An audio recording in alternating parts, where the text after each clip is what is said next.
How to fix Snapchat save in chat option. Hello guys, welcome back to this new short tutorial. I'm gonna show you how to fix this problem easily and fast. So all what you wanna do is very simple actually. Just open the Play Store or the App Store if you have iPhone, and then go here into the search bar and search for Snapchat like this.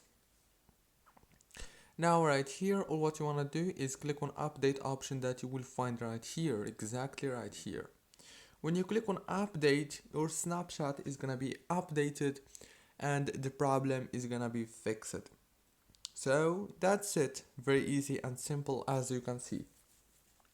Don't forget to like and subscribe, and thank you so much for watching this video until the very end. See you later.